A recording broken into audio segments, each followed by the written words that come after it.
The Wes Buck Show. It's uncut, it's unfiltered. This is the show of shows. This is the biggest names in drag racing. No holds barred. Speaking his mind.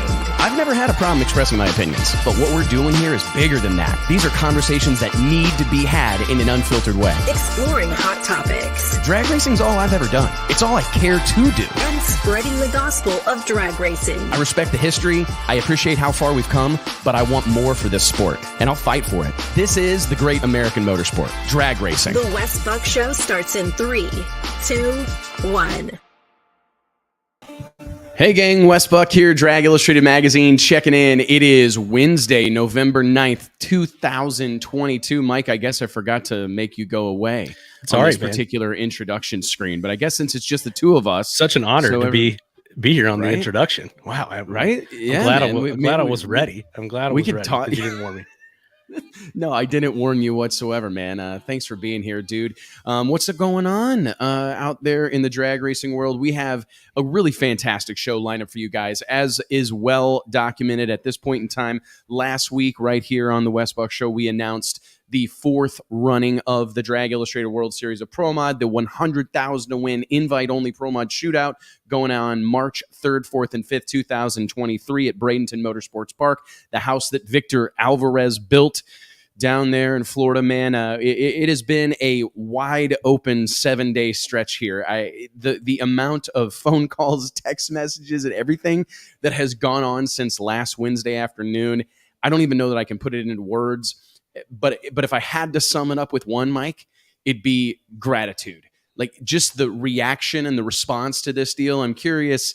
We got a lot to cover here in about 20 minutes. We're going to be joined by PRI, Performance Racing Industry President, and someone who I think is the captain of industry in our space, a guy who's a real difference maker, the one, the only Dr. Jamie Meyer is going to join us.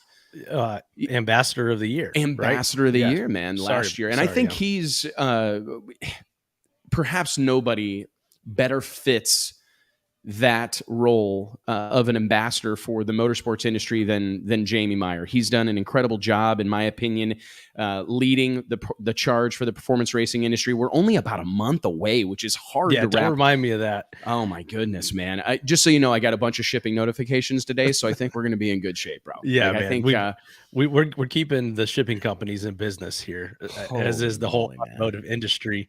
Around this time of year, everything goes crazy. I swear, but especially in media, we know this. As soon as the season starts to wind down, our season is just ramping up. The off season, the winter months with the trade shows are where I got to tell you, man. Like this is my favorite part of the season. Like as much as I love the racing season and like being in the heat of battle and the throes of those summer months, and I appreciate them for what they are. But this is a time of year when I think people are, coming to terms with whatever they've accomplished this season, and the mood is just changing. There's a little bit, you start to get excited about what's to come. You start to get a little bit up in your feels about what could happen over the off season or the promise of the future. And I think that that's one of my favorite things about the drag racing community. Don't get me wrong. There's some doom and gloomers out there, but this does seem to be like an eternally optimistic group of people. Like we may have shaken the tires, we shook the tires on this run, but by God, next time she's going to go down.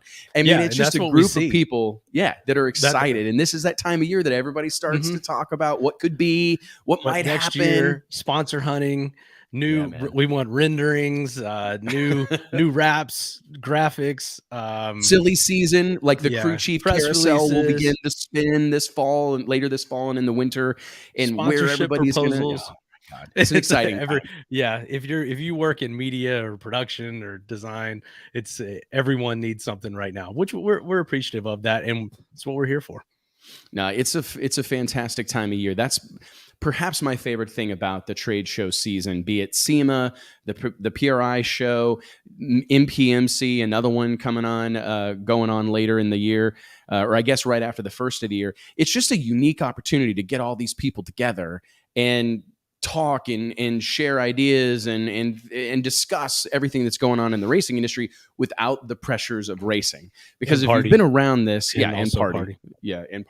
But if you've been around this deal for very long, you know that the racetrack is a tough place to communicate. Like, you can see tons of people, but it takes some really concentrated, focused effort to have meaningful conversations at the racetrack, right? I mean, you've got, the guys calling you to the lanes over here and the motor's blown up over there and our parts here, we overnighted something. I mean, there's so many things going on at the racetrack that I think that's the most exciting part, in my opinion, of the off season and these trade show events and everything that get this group of people together, but we don't have to worry about the next round of qualifying, man. So I'm excited, genuinely excited to hear what Dr. Jamie Meyer has to say. We had a massive midterm election last night, and the RPM Act and friends of car culture, friends of the motorsports space were put to the test last night. And I'm excited to hear what Dr. Jamie Meyer has to say, what his prospectus is, what he, his outlook on the future. Very exciting times. We're also going to hear good timing to have him. Good timing to have him on right after SEMA. As we're heading into PRI, the night after the election, I'm looking forward to getting his thoughts on all that stuff. Myself as well. We will also follow up Dr. Jamie Meyer with Melanie Salemi, who accepted her invitation to the World Series of Pro Mod on Monday. Huge moment for the World Series of Pro Mod. She's somebody that has been on our radar for a long time, and she really shines in these independent promotions, these big money races. She had a track record of success, won several of them. And so some at Bradenton too. Yeah, at Bradenton. She's got to be a favorite. In my opinion, she's got to be at the top of the list right now. With the way after the first of the year, I think that we will do some odds making, perhaps, on who, but I can't argue, man. I think that she has to be considered a favorite. Hell, they're testing right now today. So she got the call. And all right, hold on. I got to call John. We got to go testing. Boom, load up and start and went testing. Dropping the bomb on that bad boy or girl there in Galat Motorsports Park in the Carolinas. So we've got Melanie that's going to check in with us here a little bit later. And then I want to spend some time on this, and I hope Ryan gives us a little bit of leeway here that we can talk shop, because, man, I don't know that I have ever seen, in all the years that we've been covering the sport of drag racing, I don't know that I've ever seen the universal fanfare, the universal support of an event the way that I saw it this past weekend for Mike the Hitman Hills, year-end finale there at South Georgia Motorsports Park. Yeah, been on the cover of Drag Illustrated on a couple of occasions, a longtime friend of ours here at the magazine, and a guy that I just believe in endlessly. And to see, I mean, man, racers, this could be a tough bunch of people to make happy. And to see the universal, like I said, the outpouring of support and admiration for that event, no complaints, people just rave reviews. I'm really excited to talk to Ryan McCain.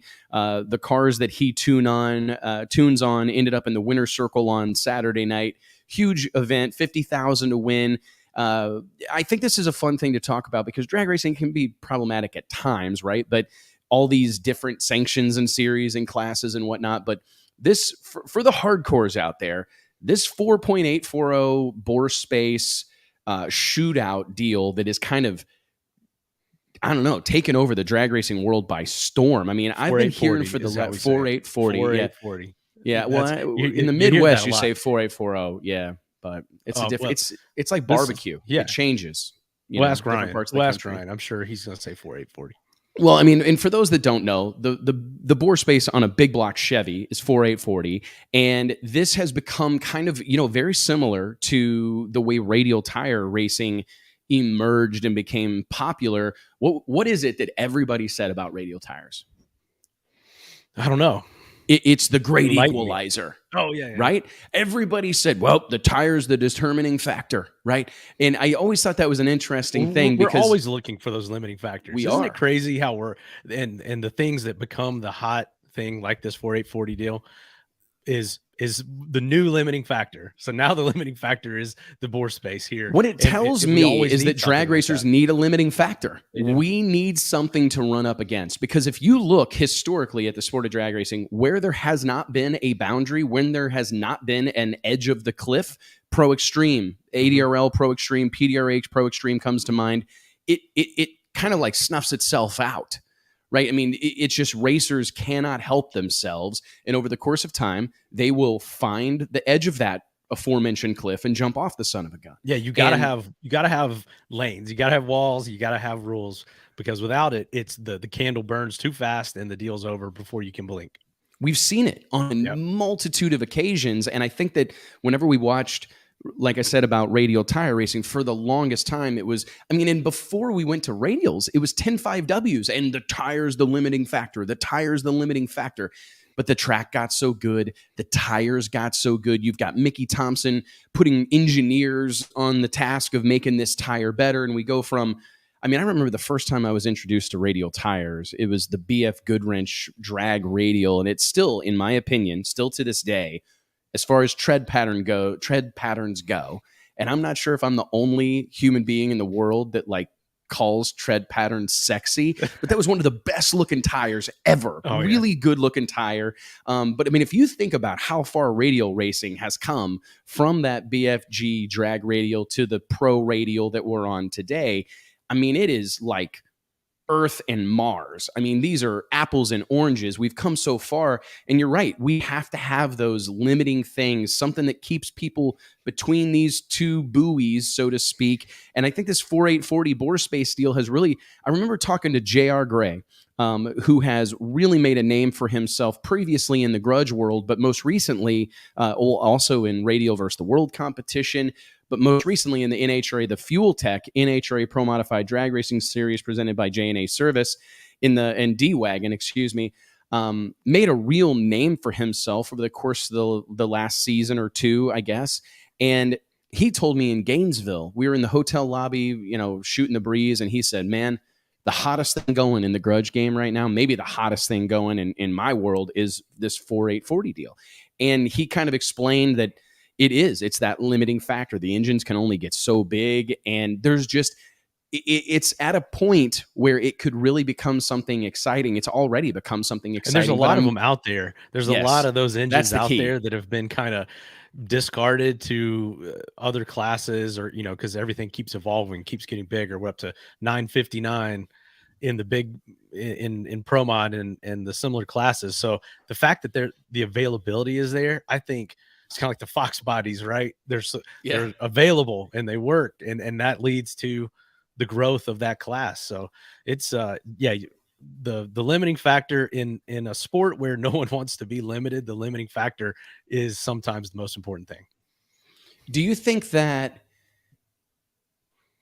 is it the inventory? Is it the price range? I mean, what do you think it is about this particular type of racing?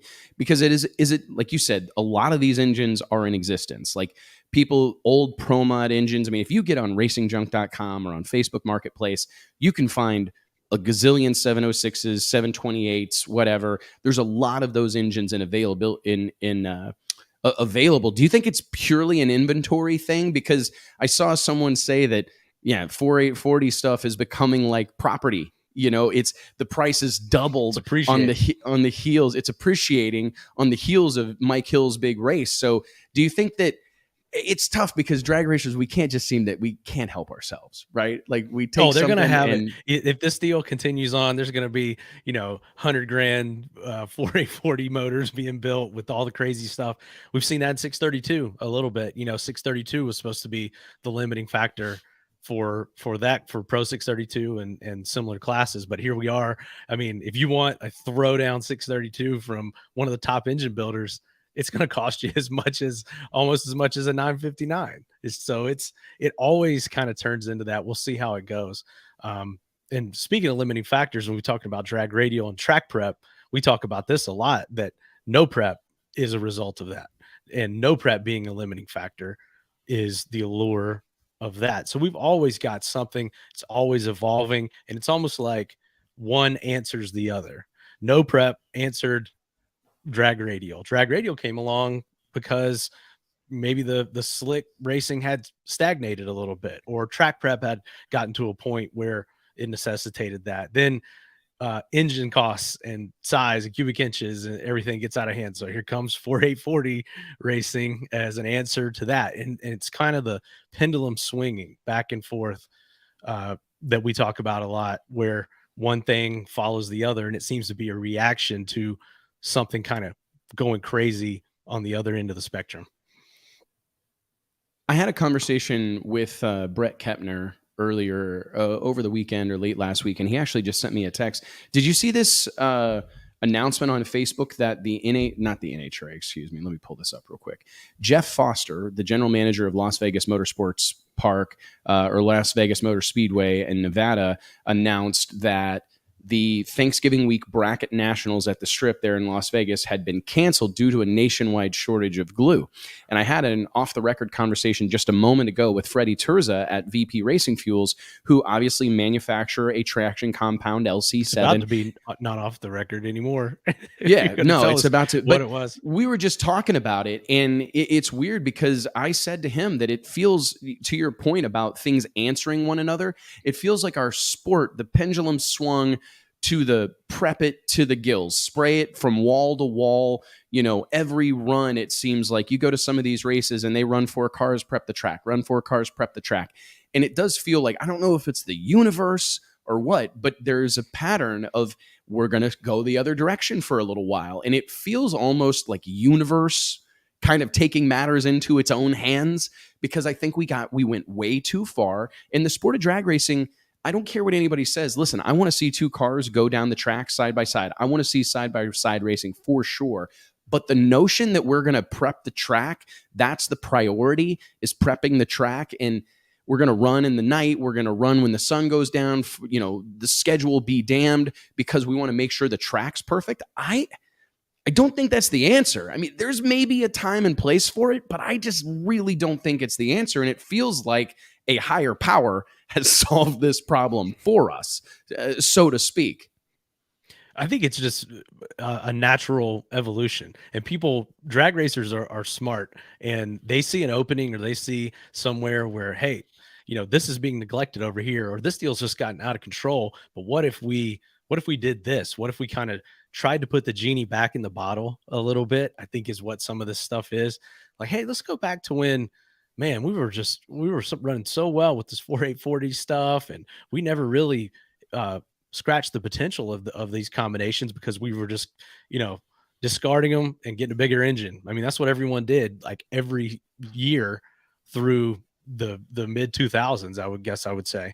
And so you've got those things as well, kind of going back and exploring uncharted territory that you didn't touch the first time around, which is another interesting aspect of it. The whole conversation for me goes back to, I mean, and you and I were both at the No Prep Kings season finale down in at the Texas Motorplex here a couple of weeks ago. And I actually don't have any issue whatsoever with this conversation about the tracks getting better. Like, isn't that okay? Like, I think it's kind of cool that you talk to everybody on the grounds at one of these No Prep Kings events, and it's kind of a foregone conclusion that your first couple shots at the track may be a little sketchy. You know what I mean? Like, not a lot of guys have been down it. The track's not that good. But as the day wears on, it comes around, it gets better and it gets better. How many people told you how good the track was in Dallas? I mean, a lot told me. Yeah. I mean, I heard it a dozen times. I saw some computer graphs and I was standing on there on the starting line myself. So I saw it, and it's like, you know, wow, this looks like an NHRA national event track up here on the starting line. And I mean, some of that may have been because they just followed the NHRA national event. I think that actually factors in a little bit with the No Prep Kings deal, to where it's what was run on here previously and how has this track been prepped all year, or how's it been maintained? All those things. I know they go in and try to erase all that and make it a level playing field, but I think some tracks are going to just naturally be better due to the racing that they've had more recently. So I think that's some of what we saw as well too. I wonder if they go to a track like ZMAX where they don't race a lot, right? It's like major events or not at all. I wonder how a track like that would be more, to your point, like replicate the street racing environment, I guess, if that's what they're going for. But my point was more that it's going to get better. Like, it's okay that it's not great when we start. It's going to be great when it matters. And I don't know that the whole sport, it feels like drag racing could could use a little acceptance of that. Or maybe there's a way at some point in time, I'm talking about technology that likely doesn't exist yet, but maybe there's like a universal passable moment, like where a minimum. The track is this good. It pulls this good at 60 feet. It pulls this good at 330 feet. It pulls this good at the 8th mile. Therefore, it has met our minimum threshold to be considered a good track.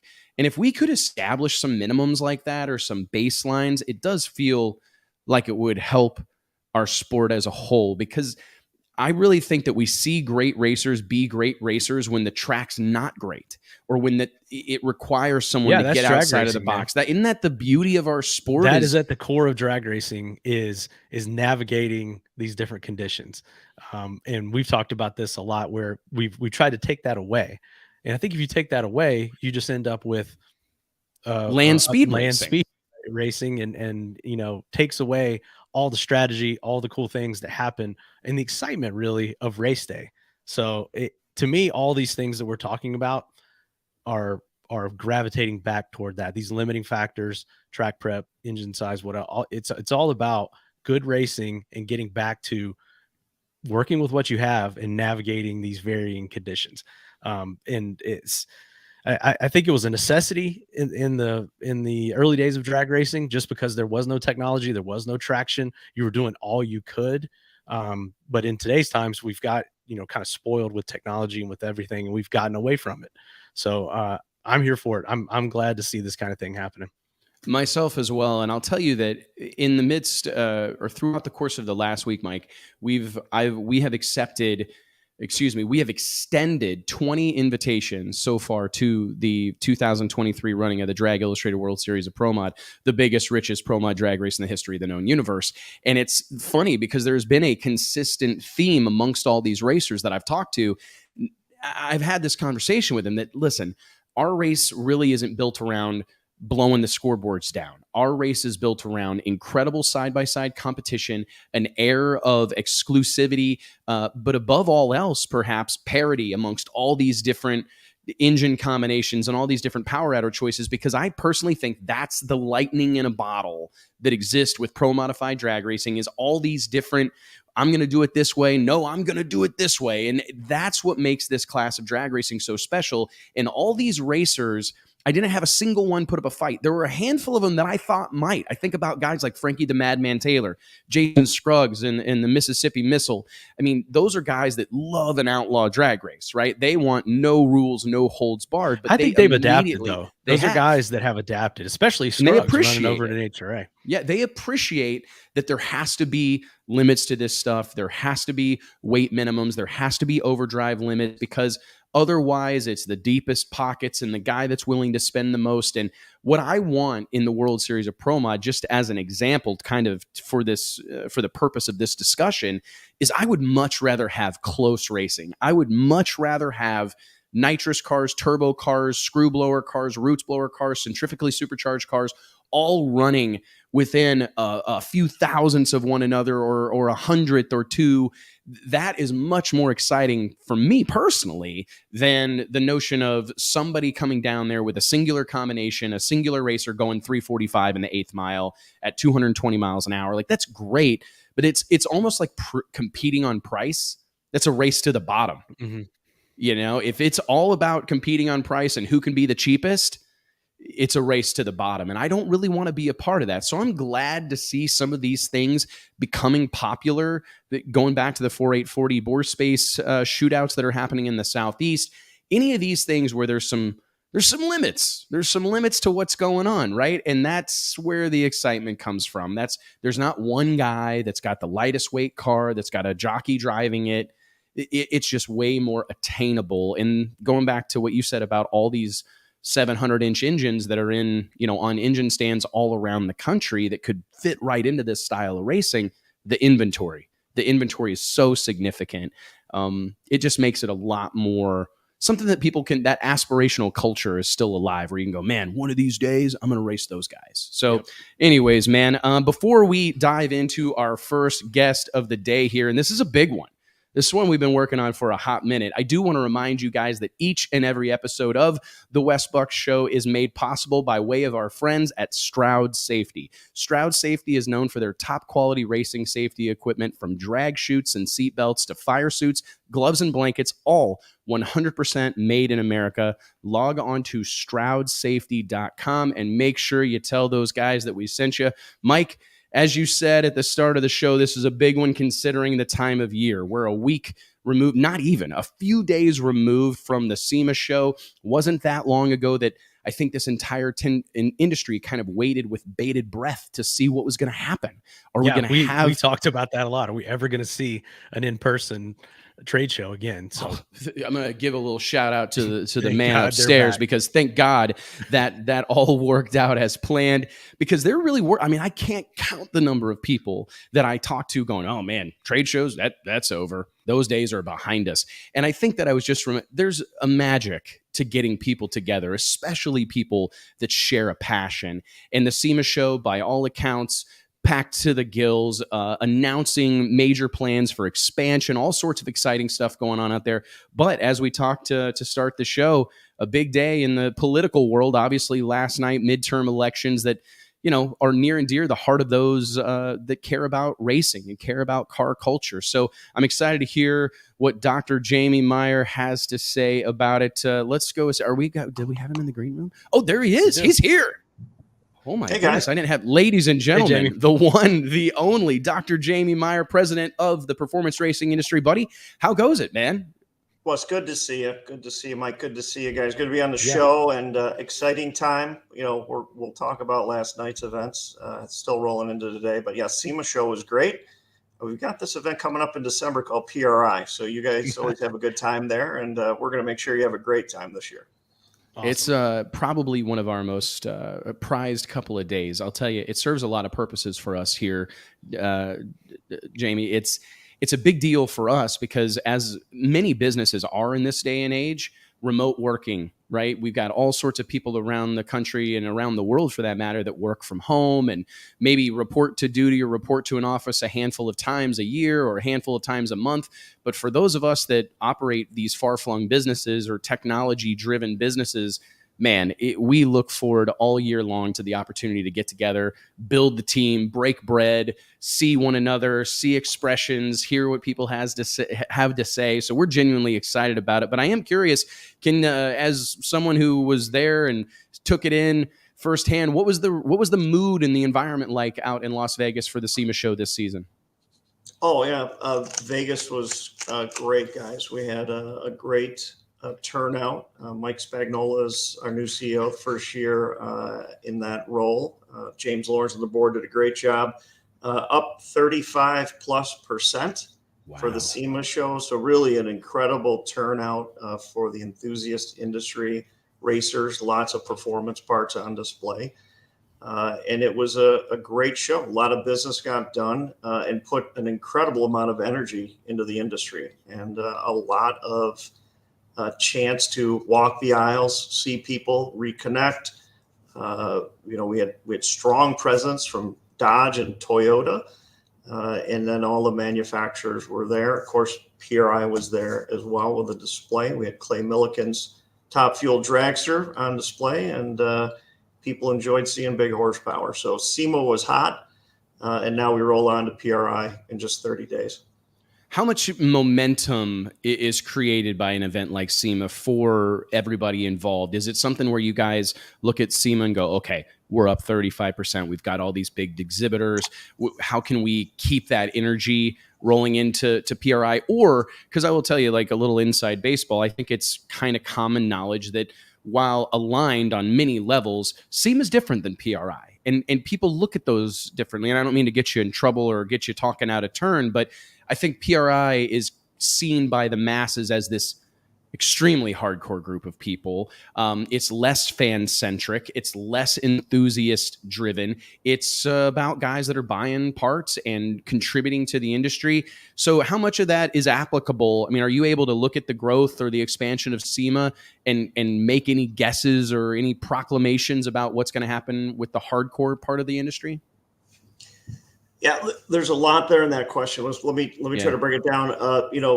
Certainly the folks that were at SEMA, from a trade show perspective, SEMA did a lot for the trade show industry, but that's behind the curtain. For folks that went there, they're probably still measuring it. I think Wes, what we have to admit is we've been on this incredible run over the last 2 years. Folks were at home. They rediscovered their project car, or their race car, their drag car. They built it. Racing has enjoyed that because folks have been re-energized in the racing industry. And then we're starting to see some downturn, right? Some of the inflation, some of the supply chain issues starting to put a little bit of a damper on some of this run. So for folks that are in the manufacturing business are looking at, what does my 2023 look like? And to get to a trade show like SEMA, to really get out there and talk to your distributors, talk to your big customers, you get a chance to get an idea what your 23 looks like and ensure it. And that's certainly what PRI is set up to do. So about PRI, remember, this was the show that was set up by those outlaws, if you will, that left SEMA because they wanted a more hardcore show. We were purchased by SEMA 10 years ago. Of course, I think most folks know that. So we're still under the umbrella, but PRI has a very different flavor, as you point out. Very hardcore, extremely racing oriented. And yeah, you're right, Wes. As folks are walking the aisles at PRI, they are actively planning their 23. What classes are they going to run in? What engine combination are they going to use? Are they buying whole new cars? Entire sanctioning bodies are formed at PRI. Major sponsorships are put together at PRI, both for the racer and the sanctioning bodies.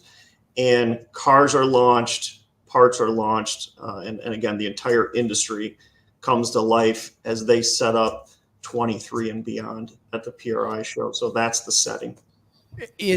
For me, it's interesting. And there's one of the things, and forgive me if I've told you this story, but typically any time that we bring someone into the fold here at Drag Illustrated, one of the first orders of business, no matter when they join the team here, is to get them to PRI. And it's weird that it's that much of a landmark experience for our teammates, but it's important for people to witness the spectacle and the scale that is our industry. I think it's easy to look at the racing industry and think this is a bunch of hillbilly hot rodders, right, with overalls, and that and kind of stereotype us as that, because that's kind of the moonshine running NASCAR, stock car racer persona that I'm not totally mad about. But the fact of the matter is, this is an enormous industry that generates a tremendous amount of money, a tremendous amount of revenue. And I mean, I go to any given drag race, Dr. Jamie, and I see the amount of toter homes, motor homes, stacker trailers, the equipment that's on display, the money that's moving around this industry is almost unfathomable. Do you ever have like a proud papa kind of feeling when you look at this industry and this scene and think about how many families it feeds, how many businesses have been built on the back of a passion for hot rodding? Yeah, it's really heavy, right? And even as I was listening in to you in the opening session, I'm reminded of how incredibly intelligent and capable racers are when you're talking about events, when you're talking about how they're planning for certain classes and racers, and how do we put on a better pro mod event. You're an incredible operator yourself, and you're surrounded by these folks that are incredible entrepreneurs. But I will give you the numbers. SEMA does a good job with our research department. The aftermarket industry is a $50 billion annual revenue in itself. Racing drives that through a lot of the advancement, a lot of the enthusiasm, and just the sex appeal of the industry. Racing itself is somewhere around an $8 billion industry in addition to that. So you're not talking about hillbillies doing burnouts here, my friend. You're talking about a major, major industry that's on scale with any other industry that we want to compare it to. So yeah, some great people do great work here. I couldn't agree more. And considering all of that, those numbers that are titanic to say out loud, take us through kind of the state of affairs as it is in this moment. As we mentioned in the show lead up, that we're fresh off some midterm elections yesterday, some that are still carrying on into today. But I mean, I guess, could you give us kind of how did we fare? I mean, I was going through the PRI website. I'm actually on this page right now. Your last letter to the editor in Performance Racing Industry Magazine, PRI Magazine, was fantastic. And I'm reading through this and I'm seeing all these names of what I think is interesting, a bipartisan list. I mean, this is not, trust me, there's a lot of red on here for all of those out there keeping score. But it's a really incredible thing that you guys are looking at the RPM Act and at our industry through a bipartisan lens, that we're not trying to pick sides here. We just want to involve ourselves and support people that support what we're doing. How did the racing industry, how did car culture do yesterday in those elections? Yeah, I mean, really profound question. And I think I'll back up and talk about the evolution of PRI and this seat. Not just a trade show, not just a media company. We are the advocacy group for the entire racing industry. The membership and the requirement to be a member to come to PRI, the show, is strategic to grow the membership base that will ultimately drive more influence for the racing industry. PRI and SEMA, our government affairs groups, and where we are as an industry, we're extremely bipartisan. We're pro-business. We're pro-USA, pro-sport and competition, and very pro-family. So that's the energy that drives our government affairs team, and it surrounds the politicians that want to be associated with PRI and SEMA. So that critical piece of legislation, which is still in committee, Wes, we should talk about that, is the RPM Act, Recognizing and Protecting the Motorsports Act. And folks listening, if you haven't heard about the RPM Act, you can go to saveourracecars.com and get a nice background on that and get engaged. We have 165 co-sponsors of the RPM Act in this Congress, which still runs through January. I got an update from our DC office today in anticipation of this, and I'll read just some of this just so you know. The candidates that PRI supported through the PAC and political ads fared extremely well last night, with over 90% of them being reelected.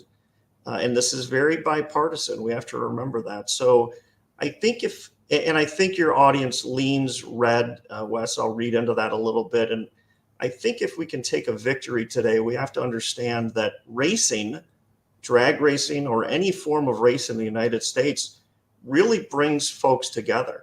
And this bipartisan bill, the RPM Act, is still very much alive in a congressional committee. So there were 110 RPM Act House co-sponsors that were up for re-election, and then 15 RPM Act sponsors that either ran for re-election to the Senate or competed for a Senate seat last night in the cycle. They've been overwhelmingly positive. The results have been overwhelmingly positive for our lawmakers who supported the RPM Act. 12 RPM Act sponsors won Senate races. 3 of those races are still too close to call. And over 100 RPM Act co-sponsors in the House were reelected. 1 lost, and the remaining races are too close to call. So we're still watching Arizona, Nevada, and the runoff in Georgia. But if there's any victory for the racing industry, we really did look very strong. And Wes, you were a part of this. You drove a lot of activity. You know, we sent close to 2 million letters to Congress as an industry, as a community, urging them, hey, get behind the RPM Act. Racing is America. This is something that's really important to me. And we can still do that. There's still time in this Congress to do that. And importantly, Wes, what's new really since I've been on here talking to you is we've become very active at the grassroots level, advertising on social media and in those districts with our co-sponsors. We bought billboards with the politicians' face, thanking them at racetracks. So racers came in and they saw who was supporting their industry. And then we even arranged meetings at racetracks for lawmakers to come out, get exposed to races, get exposed to our manufacturers, And you get that chance, Wes, you get that chance to look them in the eye and say, this is important. You got 25,000 constituents out at this race this weekend, and they'll vote for you if you sign up and support racing. So we're at the start of this. You know, I came on here several months ago and we talked about where we were headed from a political advocacy group. My message to you and the listeners today is we are extremely active in trying to fight and win these seats that are critical to set us up to keep this industry open and keep racing alive in the United States. You hit on so many things there, Dr. Meyer. Thank you for the eloquence, because it's a couple of things that I think you're exactly right. To be honest, I am moved to the verge of tears, and everybody knows that Wes is a super emotional dude, but I go to the racetrack and I am so proud of what I see. I mean, don't get me wrong, there are certainly times when I go, okay, guys, we can do a little bit better than this, but more often than not, I go to the racetrack and I see men and women, young and old, of every race, creed, and color coming together, setting aside their differences for the sport, for this competition that we all love, for the passion of the automobile and the passion of racing. And it's a magical thing. I mean, I can't count the number of times I've been, sitting down, having a conversation with somebody, and I hear the national anthem play off in the distance. And no matter whom I'm looking across the table at, we both, without acknowledgement, stand and face a flag. And I talk to people all the time. I actually brought some friends out to it's no secret, I relocated over the course of the last couple of years to Texas. I brought some new friends out to the NHRA Fall Nationals at the Texas Motorplex a few weeks ago. And I told them this is one of the few places that I am fairly confident we could let our kids run around. And no one's going to hurt them. The people here are going to take care of them. If they were hurt, they would help them. If they were lost, they would help them find their family. I mean, it's an incredible group of people that I pinch myself. I really do. I pinch myself because I feel so lucky to get to operate amidst this group of people. And we are a powerful group when we're all swimming in the same direction. One of the things that I heard you mention that I think is worth repeating is for all the people that see some sort of money grab or something when the PRI show launched this membership effort, I saw it exactly as you described it. This is getting everybody bought in. This is flexing our collective muscle. How much can we accomplish together? And I hope people out there listening that are maybe going, oh, I ain't paying $40 to go to the PRI show or whatever. Hey, listen loud and clear, friends. That's the best money you can spend, because you're signing your name, you're joining the movement. And I think that if we can kind of keep some of that story out there and keep that in front of people, that there is a real risk that the government could take this from us, take this passion from us, take this sport and hobby from us, and we have to defend it. So, I mean, I hope you hear me when I say that we appreciate what you guys are doing. I don't know that we've had anything in 2022 that moved the needle for Drag Illustrated on social media the way Antron Brown speaking to Congress did. I don't know that it went viral. It was one of our first experiences with content going viral. And to me, it really hit home. Like, this is very important and people care. Can you tell us a little bit, maybe share some of that experience in DC? I know you were there. What was that whole deal like? Yeah, well, thank you, because this membership program is how we protect the racing industry. Short term, it's fighting, door to door in Congress to get attention for the industry and to get the RPM Act passed. The long-term effort for those unknowns that are coming at this industry is to have a very vibrant membership. My team here in Indianapolis, I tell them we need millions of members. We're tens of thousands of members into this now.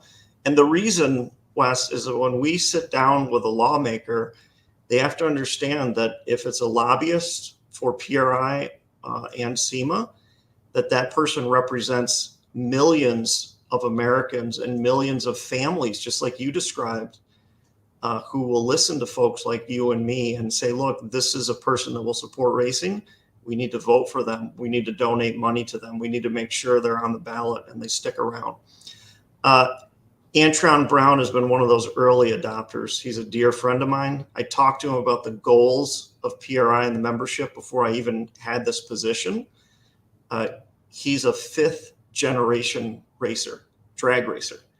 So Antron understands it, and this can go away quickly with one one wrong vote of Congress or Senate, right? We can watch this happen. The EPA overreach is real. It's touched the racing industry. It's threatened manufacturers. And Antron saw this in action with some of his sponsors who chose not to make certain products for fear of catching the attention of the EPA. We had been positioned well through the House, and the government affairs team came to me and said, we are going to have a chance to present our story in a Senate hearing, which is chaired by Tom Carper, a senator out of Delaware. Very politically connected, obviously. And they said, look, we've talked to the Republican minority in this committee. We could send our lobbyists, or they could send me, but we want to send someone that tells the story of racing. And we want to send Antron Brown. And they had been exposed to Antron because he's one of our founding members at PRI. I called Antron. I said, hey, AB, I need some help. I went through the scenario. I had our government affairs team describe what that day would look like. I think what made this so special, and you have to understand what it takes to move a lawmaker, right? They see it from lobbyists for every industry that you can name. What was special about Antron was just this pure story that he was able to convey about our industry. His wife was with him, and his two sons, who are also racers. So it's very hard to look Antron Brown in the eye and tell him we're going to take away your race cars. 100%. And I think that he is such such a vivid storyteller, and such a great, like you said, 5th generation racer, a world champion in his own right.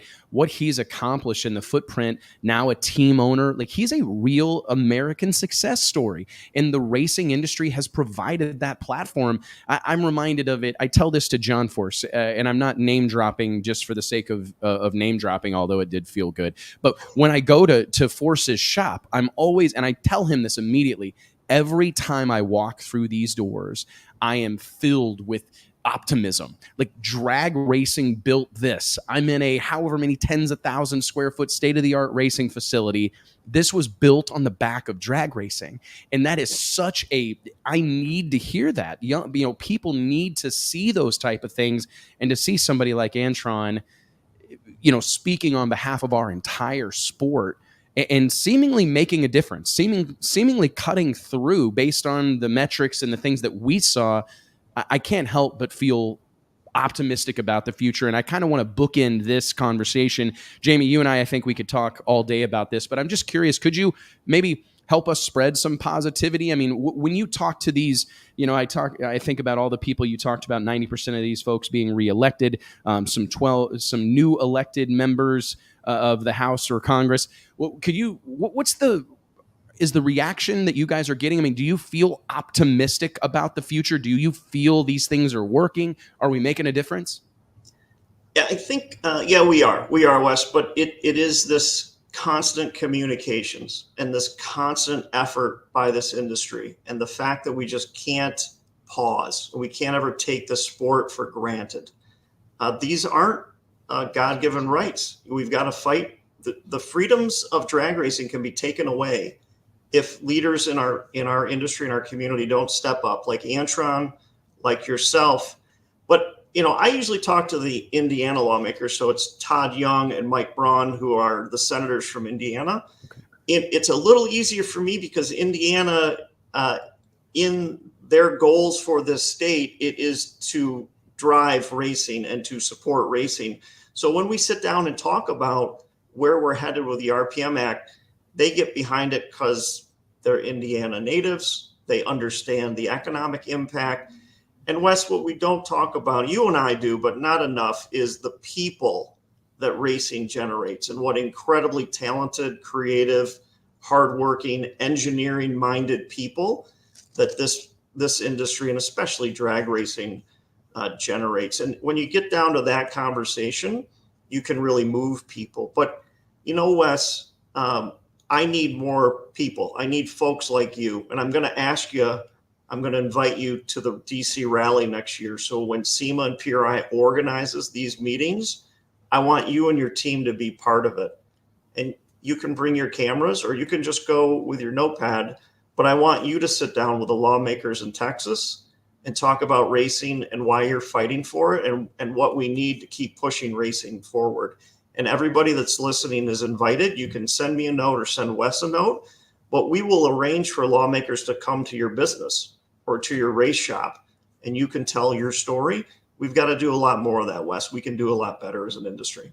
I agree. And I think that you hit on something that I think almost everybody can take something away from, is that, and it's funny because selfishly, I've had this conversation with my team, is that, we just announced last week, we're bringing back our World Series of Pro Mod franchise. We're bringing that brand back. And we feel I look at the industry and go, okay, what does this group of people need? Okay, they need events that they can rally around, big, exciting happenings. And you can't let off the gas. Right? Because that's when things go awry. You have to stay on it 24/7. And you're right, that drag racing, motorsports, this is not a God-given right. Right? I mean, it is something that we've got to fight for, and we can't take it for granted. I think everybody experienced that to a certain extent during COVID, and I hope everybody keeps those memories fresh, keeps that, that notion, that thought close, because it could go away in a moment, and we need to fight for it. So, Dr. Meyer, I surely appreciate all you do, and we'll be there with bells on. You know that. We were so proud of you guys and all that you've accomplished coming out to the new headquarters grand opening there in Indianapolis. What you guys are doing for our industry it cannot be overstated, and we surely appreciate it. And I look forward to seeing you in a couple of weeks and seeing what we can do together next, man. Yeah, it's December 8th through the 10th, the PRI show. And if I can ask one thing, I want to make sure folks get registered for the PRI show before the 22nd of November. That's when we send out credentials. So go to performanceracing.com and get signed up. And, there is an after hours party that's become famous. Do you know who puts that on? No clue. No, it's yes. Thank you very much. Drag Illustrated After Hours. I guess I'll make news. We actually have a new partner for Drag Illustrated After Hours. It will forever be, hopefully, is my goal, powered by VP Race Fuel. So we're very excited about that relationship. Some people that share our vision for not only the motorsports community, but for the drag racing community. So we're super excited about it. And listen, Dr. Meyer's right. Nobody wants to wait in that line. If you want to be able to walk through the doors of the PRI show and not have any trouble with a very friendly 82-year-old security guard, you need to have your credentials beforehand. So yeah, sign up before November 22nd for, how many years has the PRI show? What year is this?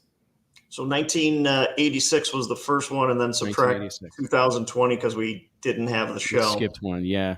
So a lot of years. Did you go to any of those early ones, like in Columbus, or did you go to any of those early shows? I started in Indy the first time and then did all the Orlando years. And now the comments are filling up with bring it back to Orlando, which is fine. But we'll be in Indy for the foreseeable future.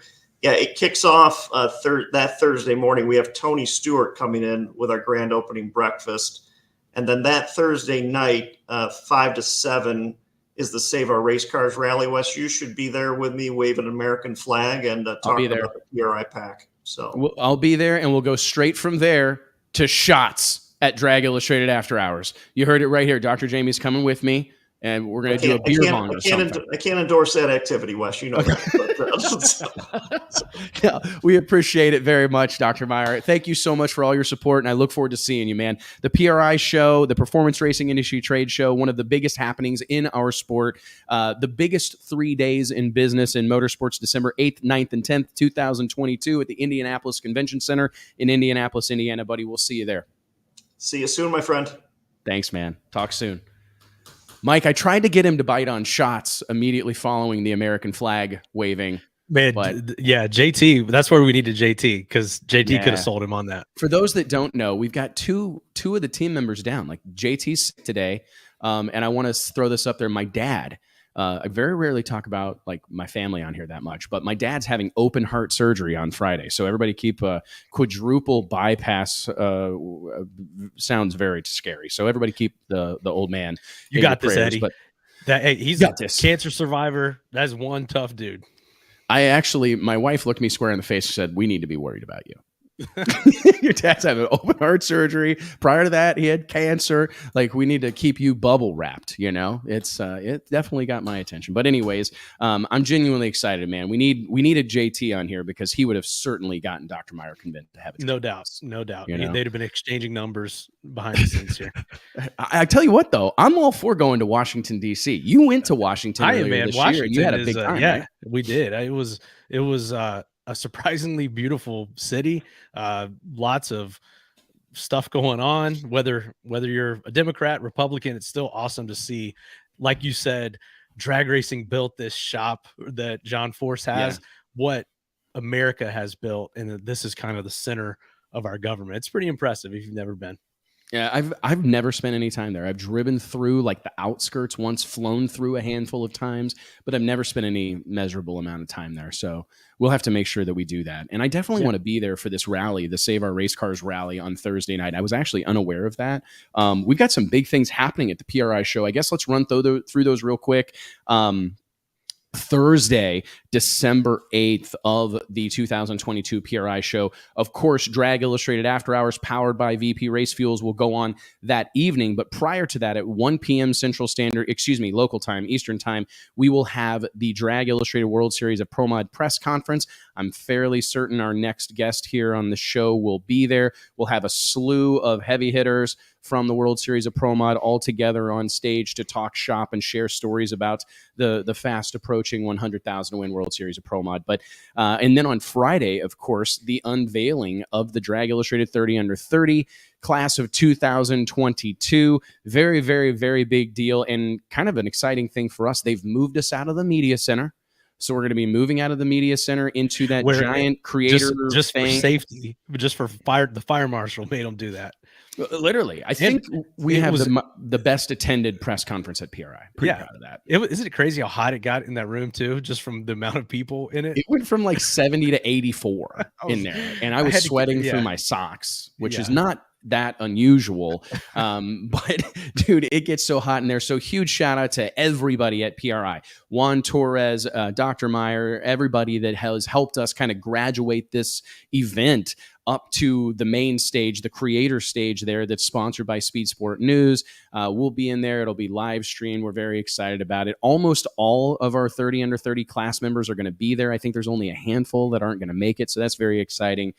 So, yeah, nonetheless, big times. And I do want to remind everybody here real quick before we bring on our next guest that each and every episode of The Wes Buck Show is made possible by way of our friends at Redline Synthetic Oil. Redline has been protecting engines since 1979. Their formulas were born in the lab and have been tested on tracks around the world. From 11,000 horsepower nitro-burning engines to 50cc motorcycle engines, they have the lubricants and coolants you need. Redline's lineup of coolants, gear oils, greases, and motor oils have protected racers in championship quests in all forms of racing. Log on to redlineoil.com today for more information.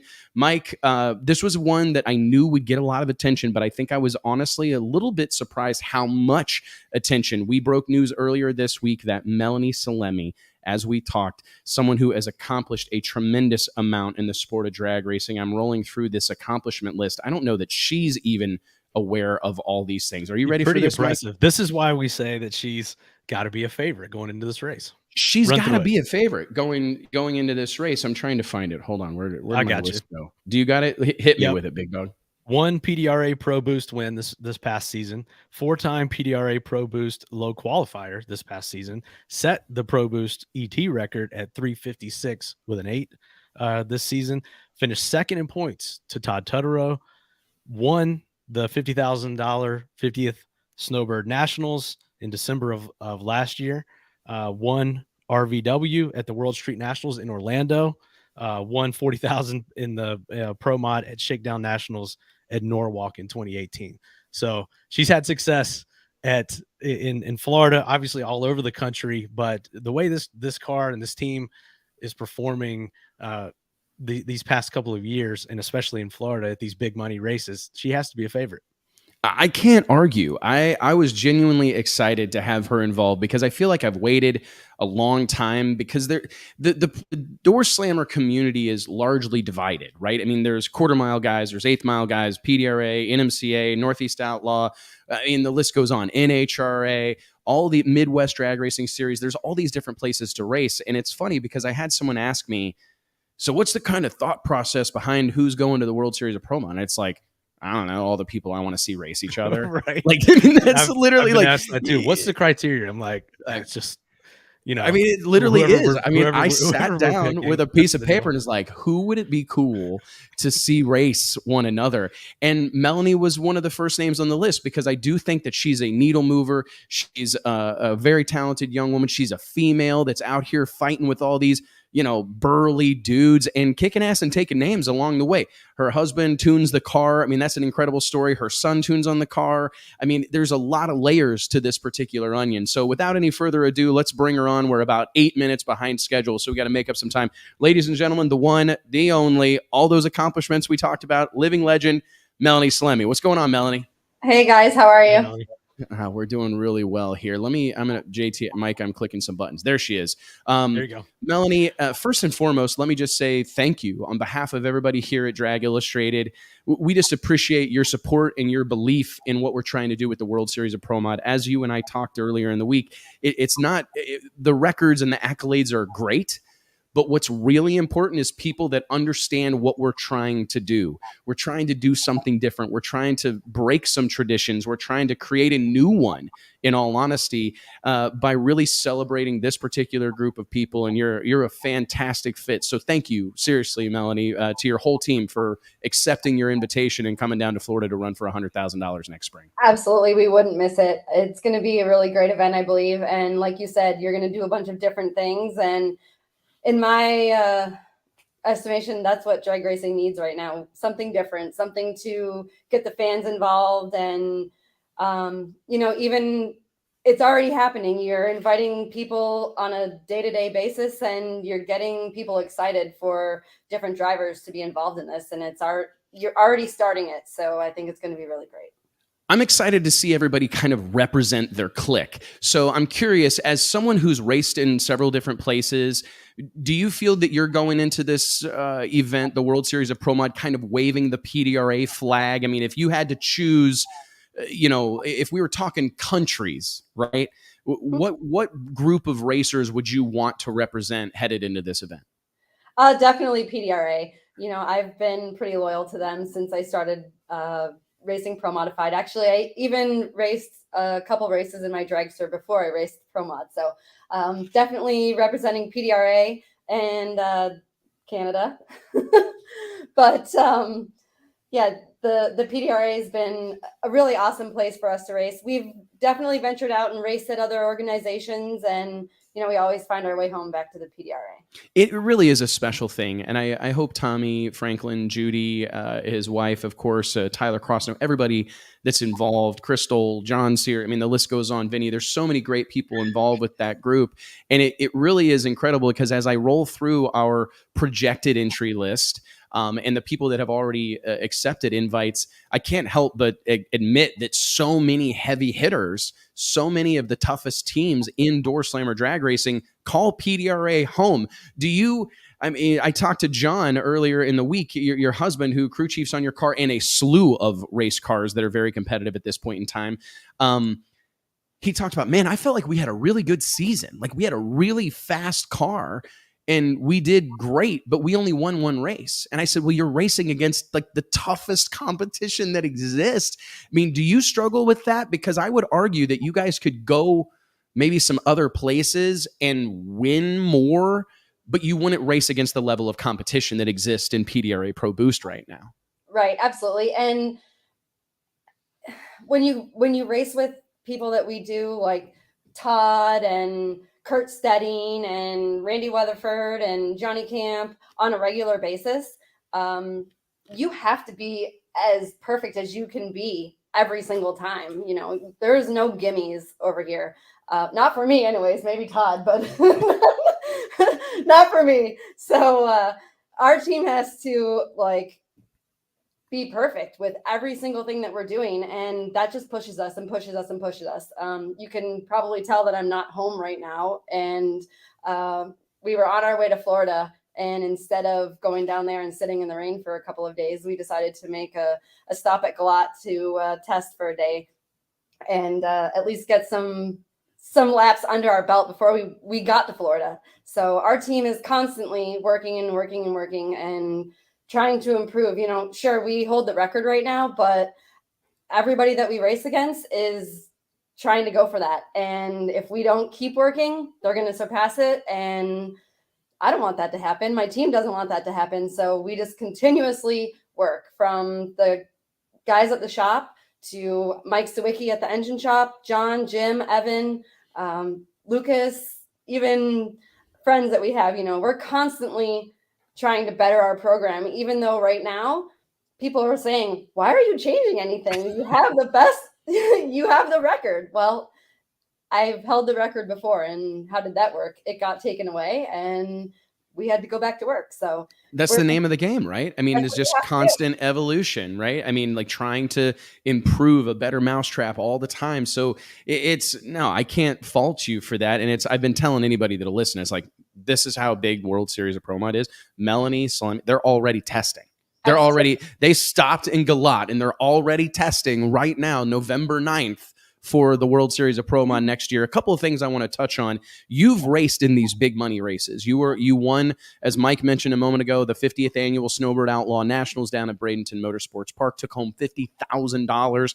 You've been in those high energy, high stakes final rounds. Can you, like, for those listening, I mean, you've obviously raced in finals before, but I'm hoping you're going to tell me, is it a little different when there's that much money up for grabs? Well, it really all depends on, well, what you've decided to do with the money, if you've already spent it, or really who you're racing. I mean, there's not a lot of times when we decide that we want to split the pot, but let's go back to Shakedown, for instance. We built a race car, we delivered it to the customer at that race. We ended up in the final with them at that race. So as a good business move, you split the purse, because John's tuning both cars, and the best thing to do is put the best tune up in both cars and let the drivers battle it out on the racetrack. So in that situation, of course, we split the money, and it doesn't really have an effect on how you are in the race car. And honestly, first round to the last round, you have to beat everybody. So I don't really think that there's a different way of feeling as a driver myself, whether it's first round or last round. I just know that I have to do my job every single time, and my guys have to do their job every single time. I think that might be why you win. You know what I mean? Because I think there's other people that are going like, okay, I can pay for diesel for like the next 2 seasons if we win this deal, you know, right. And they get in their own head. So thank you for the answer, because as much as I want to hear you say that, like, hell yeah, I'm going to be in my head and I won't be able to sleep for 6 days because I know that there's all this money. I also appreciate that that's why you're invited to the World Series of Pro Mod, because you're going to be steely eyed rolling into a deal like this, and it's not going to affect you. I'm curious, as someone who has, so let's carry this conversation on. We talked about you having competed in a lot of these big money races. You've also raced in other disciplines, most recently, or perhaps most well known, in Radio versus the World. Right. One of the things that some of the conversations that we've been having, you know, behind the scenes in regards to the World Series has been throwing some of these people together that have never been, you know, lined up against one another. I mean, I guess the go-to example would be Mark Mickey.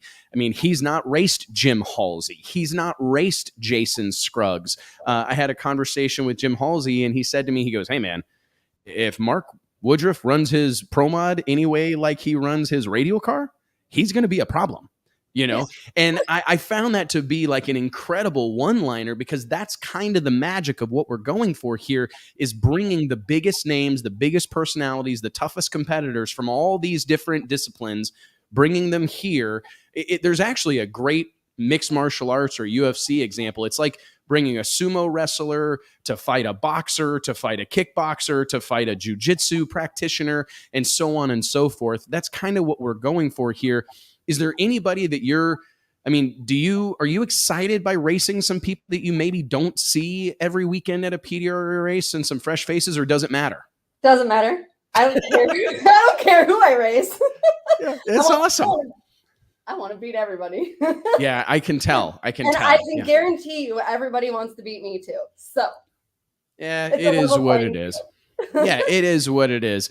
And I mean, I think that it's kind of worth mentioning that you almost have to go into a deal like this with, I think it's easier to do it beforehand. You know what I mean? Like, because once you get there and you have some of these guys, because the thing that I'm excited about is to have some people, guys that are world record holders, gals that are world record holders, that you're not going to be able to go up there and take anything for granted. Are you excited about the notion of a chip draw? Not having it, do you like that type of thing? I do. I think it's going to add some, camaraderie against everybody, and like no one's going to know who they have to race when they're I could be number one. Sorry. No, you're fine. You can cuss all you want. I could be number one qualifier and have to race number 2 qualifier in first round. And like I said to you on the phone, you have to beat every single racer to win the race. So I don't care if I'm 16 and I have to race number 1, or if I'm number 1 and have to race number 2, you have to beat everybody to win the race. So I think if you have to run them in the first round, so be it. Yeah, absolutely. Get it out of the way. Why not? It's hard to argue with. So take me through some of the, like, John, your husband, for those that don't know, has really built an incredible business tuning all these different race cars, a crew chief for hire of sorts, working on a bunch of different high profile race teams. Are you going to be able to like grab him by the shoulders and be like, hey, look, we're winning this deal. None of them other guys, we're winning this deal. Or have you had that conversation yet? We haven't had that conversation. And typically this past year, anytime that we've been running our car at PDRA, we haven't, or he hasn't had any other customers. A couple of times he has, but we kind of at the beginning of the year said, listen, like if we're going to run for this championship, we're going to run for the championship, and we're going to put all of our eggs in this basket and try to go for it. So we've gone to lots of races, of course, where he's had customers, and he's been much better at kind of organizing his time per each customer, and he doesn't ever want to slight anybody. So it is what it is. If there's customers that he has at that race, that's what he has to do, and he has to prepare himself for that. So we have a lot of great team members, Evan, Jim, Eddie, Katie, myself, and we can hold our own in the pit and let him just do the computer stuff. So it is what it is. If he has some customers there, he has some customers there. And if not, we'll just focus on our car. So do you like the notion of being able to race against, one of the kind of claims to fame for the Professional Drag Racers Association is the division of the nitrous cars and the boosted combinations, right? So we got PDRA Pro Nitrous, PDRA Pro Boost, home to turbo cars, centrifugal supercharged cars, roots blown cars, screw blown cars. What do you make of like the parity? Do you get up for that, the opportunity to race against all these different combinations? Is that exciting to you as a driver, knowing that it might be a nitrous car in the other lane, or it might be a turbo car, or whatever the case may be? Yeah, I enjoy racing everybody, and because we don't get to race like Jim Halsey and Jay Cox all the time. When we actually get to race them, it's a little bit exciting, for the fans. It's not just another supercharged Camaro versus a supercharged Camaro. They get to hype up about what power adder you like better, And as long as the rules are in line for both classes, I think it's fine.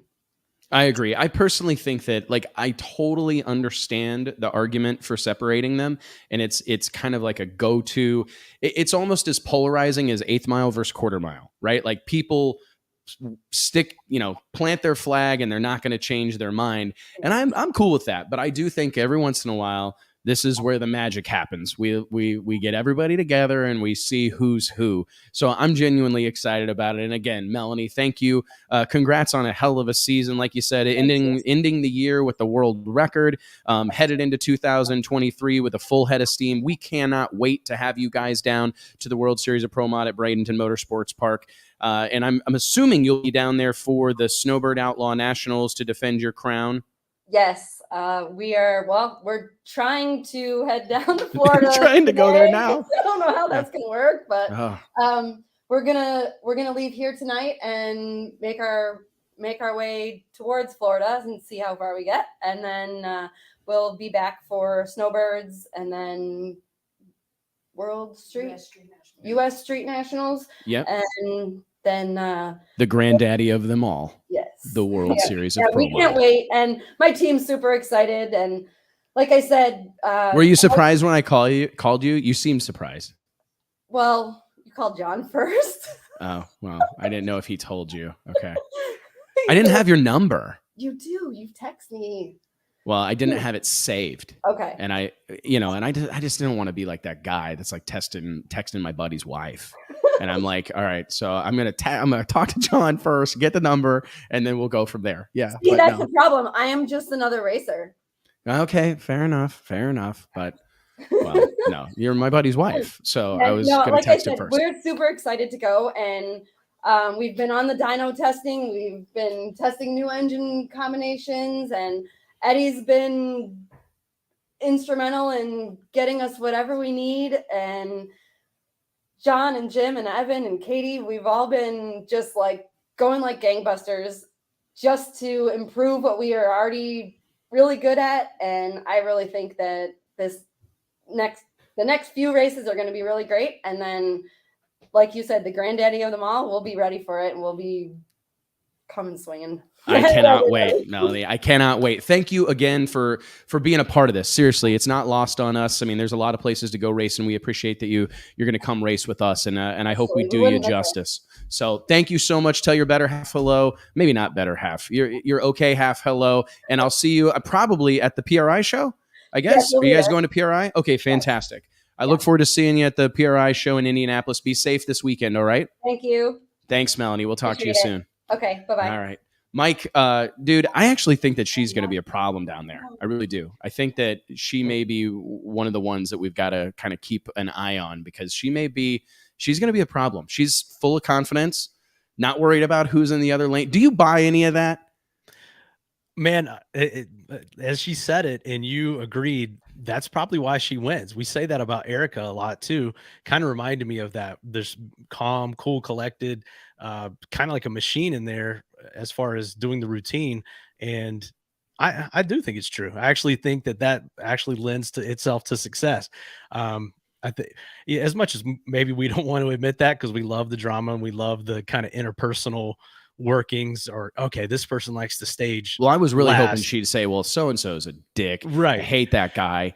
You know, and that's the kind of stuff that we love, but I actually think that the more you're able to shut that out, the more consistent. That's why I'm so bad at things like this. Yeah, because I got emotion. Like I would be turning on the top bulb, going, "This dude looked at me funny." Yeah. At the freaking 1996 NHRA Thunder Valley Nationals or whatever, and I'm still pissed about it. And we're fitting to. I mean, good for her. She's able to separate those things. I'm not. It's cool to see her excitement, her team's excitement for this race. You can tell that they're pumped up. I'm going to go through great lengths to get all of them hating one another. That's the goal. Yeah. The ultimate goal is to have all 40 of our World Series of Pro Mod drivers despising one another by the time the race rolls around. That's it's going to be, she could end up being the only female in the field. I mean, there aren't even as many, high level pro mod driver or female pro mod drivers as there are even pro stock drivers now. I'm going to make a pitch. It'd be cool to get a Leah, like Leah Pruitt would be, she's high up on my list of people that I would like to be involved in this. I don't know if Erica Enders will ever get in a pro mod car again. I kind of feel like that ship has sailed. She's pretty much told us she's never doing that again. But I would like to see, that would be fantastic. I don't know if there's any chance that a Camry Caruso gets in a pro mod car. I don't know. But there's some of the most talented and promising people in our space right now are females. And I as exciting as it will be from a marketing, kind of standpoint to have Melanie be the one woman involved and be able to kind of promote that.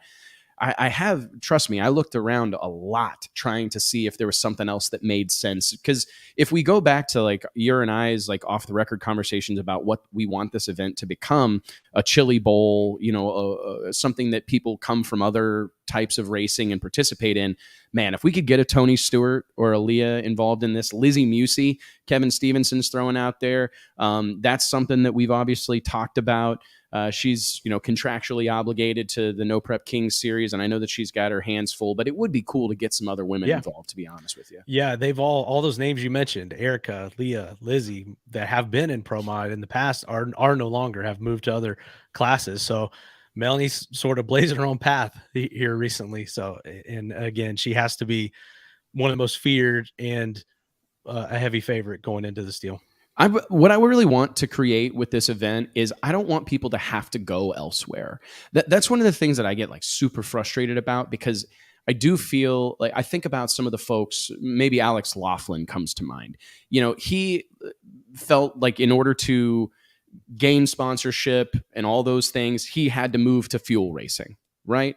Look at Lyle Barnett a few weeks ago, huge news in our industry that Lyle Barnett was getting his A fuel license. I think that's indicative, I mean, let's be honest, of him attempting to make a run at nitro racing. I think that applies to almost everyone that's in top alcohol dragster, especially the A fuel combination, because that's the stepping stone to the fuel car. And I think to a T, every one of them would probably give you that same answer as to why they're involved in that class. All the more reason we need this particular event, and we need more of them. We need major, like seriously exciting, fan-driven, highly visible events in the door slammer space so that people don't go looking for greener pastures, that people don't go trying to chase the No Prep Kings deal or go try to chase nitro racing. Because personally, when I look at our sport, the inventory of cars, the enthusiasm, the cult-like following that hardcore fast door slammer racing has, no matter where it is, like whether it's radial tire racing to NHRA Pro Mod and everything in between, this is a brand of drag racing that has real promise. Cars that look like cars, drivers on the left hand, men and women. It's not just millions and millions of dollars. There's plenty of do-it-yourselfers, guys, the Ricky Smiths of the world, the people that, fight the good fight to chase the racing dream. There's a lot left to accomplish for door slammer drag racing, and I hope that the World Series of Pro Mod can kind of be the tip of the sword. I see a comment here. Country Boy on YouTube is saying Clay Milliken in a rented Pro Mod for World Series would be amazing. And he's exactly right. Like that's where I want this thing to arrive. And I think it's going to happen sooner rather than later. I can tell you guys that we've got some announcements that are coming in the next 5 to 7 days that are a big deal, like a significant deal for the people that are going to be involved in this race. And I'm kind of excited as the other shoe drops a little bit, you know what I mean? Because there's going to be some people going, holy crap, this guy doesn't have like a background in Pro Mod, but no, he's got a big following. He's got a lot of eyeballs on him. He's a fierce competitor. He's a big personality, and he's exactly my kind of guy, Yep. So Christopher Hansen in the comments suggested Alex Taylor. Ooh. That's a great suggestion. She's right there, on the cusp of the top level of door slammer racing. So we'll see where that goes. We'd love to have her there, have her in a car. Oh, wouldn't that be spectacular? I mean, I think that would honestly be. Call up Nolan at Iski and see if we can make that happen. Call up Nolan and say, hey man, we need a brand new Pro Mod car, whatever. We will give you a pinball machine. If you put Alex Taylor in a Pro Mod car. Nolan is a pinball aficionado, in case you didn't know that. Holy moly, man. Bumblebee. I mean, I think they could probably make that car legal. They could probably make that car legal. You know what? Who? That could happen. Hit us up. Hit us up. Miller, let's talk. Miller family and Alex Taylor. Put that together and hit us up. Wouldn't that be spectacular? It really would be spectacular. Let's actually see if we can make that happen. Everybody start tagging Patrick Miller, Jeff Miller, the family here, and Alex, and let's make that happen, because that would be. She got nominated for influencer of the year by SEMA. She's on our list waves too. Out here, man. She was on our list as well. She's a difference maker in the sport. I think that influencer is no longer a bad word. When we first debuted our deal, it was, oh, I don't know about being called an influencer. But now SEMA's done it with a cool little trophy of with a phone deal. Did you see that? Yeah, it was sick. So now it's official. It's okay to be called an influencer. Yeah, we need to. I think it's a flattering term. I really do. I use it endearingly. Like, I think it's a positive, flattering thing, and she would be a definite needle mover for us. I see Travis Frisbee in the comments on Facebook. Any info on Drag Illustrated After Hours Party? Yeah, man. Drag Illustrated After Hours, powered by VP Racing Fuels, going down Thursday, December 8th, 2022 at Envy Nightclub on Meridian Street in downtown Indianapolis. We will have early access passes available at the Drag Illustrated booth at the PRI show. They are first come, first serve. You'll be able to get into the party an hour earlier if you're interested in a VIP table. A bad thing, which could be a bad thing. Your drinking habits. But if you are interested in a VIP table, reach out to the Drag Illustrated team. You can hit up JT at dragillustrated.com. Send us a message on Facebook, Instagram, however you interface with the internet. But yeah, we've got a handful of VIP tables. It's almost sold out. We haven't even released it yet, and it's sold out. We can't release it. It just, you know, first right of refusal to. Are you stoked about having VP involved with the party? I think that they're going to be a great dance partner. I really am, because if you think about it, we talk about this a lot. One of our first times hanging out together at the VP party, and you had to be somebody to get in there. I don't know. We pulled some strings, or maybe we just I didn't get in there one year. Yeah, I can't remember. But at Howl at the Moon in Orlando. So it's cool that that's sort of the genesis of our party, and the reason why we wanted to have something similar. And now it's come full circle, and we've got VP Racing Fuels involved, and great company, awesome promoters, involved in all forms of racing. I mean, dude, my son was playing The Crew 2 on PlayStation. That's his favorite racing game. I don't know if you've played this. And he's building a car, and one of the skins you can throw on there is just like a set of decals. What's one of the decals? VP Racing Fuels. And I mean, they're everywhere. They really are. Always have been. So this is a great partnership, and definitely looking forward to kicking off this first year with VP. I'm excited about it. For those that don't know, that is the origin story of the Drag Illustrated party, because it was, I think, the year before you and I went and tied one on at the party in Orlando. I remember walking up, if you remember, the Orlando PRI party that VP Race Fuels put on at Howl at the Moon, you had to have one of those wristbands from Tysinger Promotions. It was like a light blue kind of aquamarine wristband you had to have, and you had to know someone to get one. And I didn't get one. I can't remember what year it was. It was pre-Drag, right around the time we started Drag Illustrated, maybe 2005. And yeah, because you came with me in 2006. So 2005, I'm literally trying to pay the bouncer at the front door, the doorman at Howl at the Moon, to get into this party, and they won't let me in. And I was so... I mean, the same reason I probably shouldn't be racing anybody, because I'd be still pissed at that door guy. But I was so mad. I remember walking away and telling my then girlfriend, now wife, Alicia, I looked at her and I said, I mark my words, I will throw a party at PRI at some point in the future, and that mother's not getting in. Fact. You know, and it's so funny because 20 years later, almost, VP Racing Fuels is the, I know, I aged. Let's go with 15. Let's go 15 years ago. 15 years ago. And shout out to Wendy Tysinger. I actually saw her at ZMAX a few weeks. Well, it's been a couple months now. It feels like a few weeks. She was out there. So still in it, man. Huge business that's continued to grow. But yeah, she was the gatekeeper for the party, and you really had to work that angle hard. Oh, dude, it was a deal. And I'm proud of the fact that the Drag Illustrated party has gotten to that point in a quick, fast, and in a hurry, right? I mean, we are so lucky to be dealing with this new venue. For those that weren't at the party last year, we've got a brand new club, and this place is killer. It is badass. Oh my goodness. It's like some shit straight out of like CSI Las Vegas. I mean, it's like a legit big city nightclub. We have a great time. Anybody who's anybody in the drag racing scene is there, and we hope all of you join us. Travis Frisbee actually is asking, how do you go about getting the tickets, even if you've got the VIP badge? You will be able to log on to dragillustrated.com in the coming days. We're going to put out a press release, I think later this afternoon or maybe first thing tomorrow, announcing our partnership with VP Racing Nate's Fuels. waiting on me to do a graphic. Yeah, Nate's waiting on a graphic. Yeah. And we will, as soon as we get that graphic out, we'll put it in circulation and you'll be able to seek out tickets. But it's going to be, it'll sell out. It sold out last year and it'll sell out again this year. It's exciting. Yep. I see one here, Mike Salinas. That's a very exciting one. Put Cletus in a seat. I mean, we might as well acknowledge that we're working on some things like that. That's a good idea. There's a handful of them, man, because there's some people. I mean, even in the NHRA, there's some guys and gals that I would love to see involved in this deal. And maybe they don't make a full poll. You know, they're not running every NHRA Pro Mod race. They're not running every PDRA national event.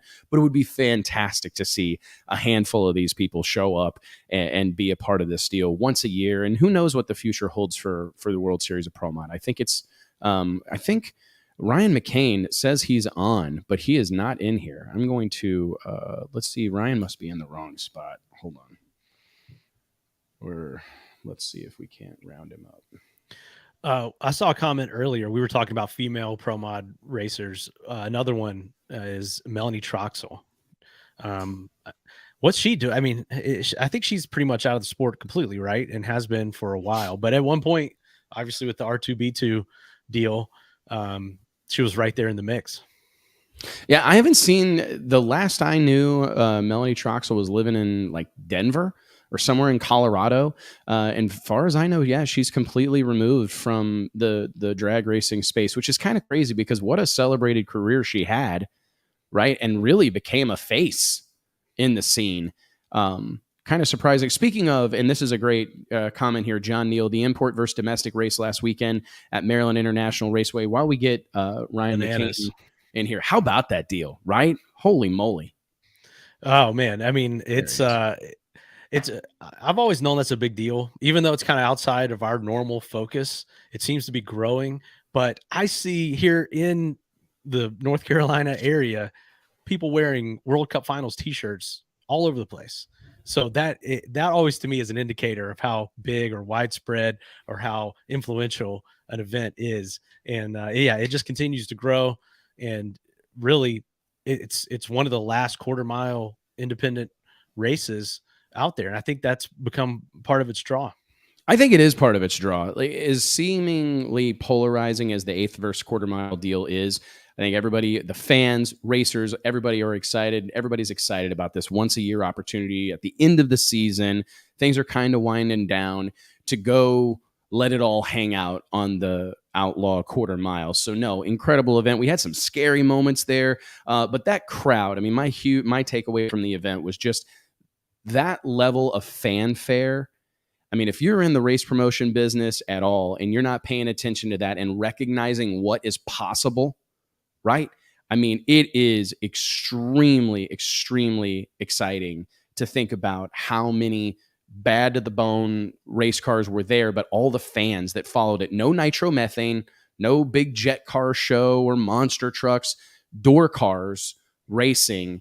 Heads Up drew a sellout crowd to Maryland International Raceway. So huge congratulations. Rave reviews. I've never read so many comments from racers on Facebook saying race of the year, favorite race, awesome time. I mean, that'll change once we have World Series of Pro Mod. That'll be their favorite race. But this can be second. World Cup can be second. Don't you agree?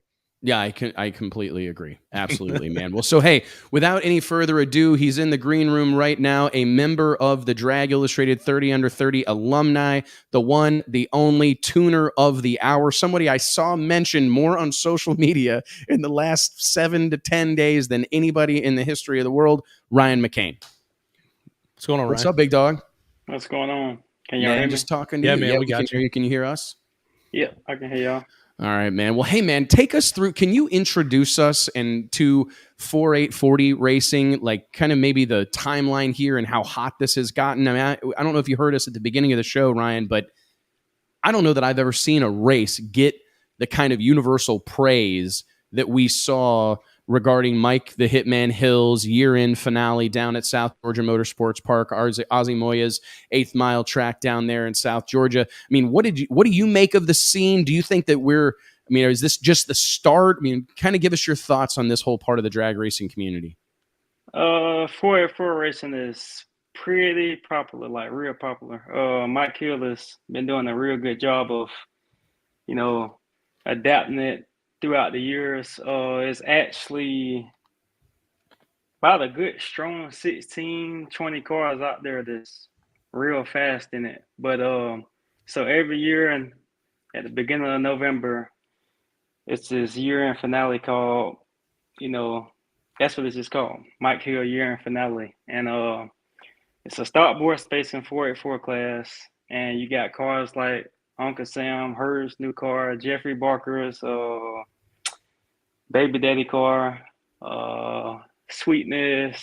I mean, it's a list of cars, but the popularity of the class is so, up there because I think of the parity of it, or the rules of it. 11.7 deck height, plus or minus 2 wheelbase, stock appearing, bodies don't have weight because it's no time. But, at this last race, we're probably going to start seeing a whole lot of cars next year jump into the class because of how popular it is. And I think it's just going to be Mike Hill's job of keeping a cap on the rule package. So, you don't have, I hate to even say it like this, but you don't have $200,000, $300,000 engines, which that's probably impossible to do, but you don't have $200,000 to $300,000 engines inside of the class.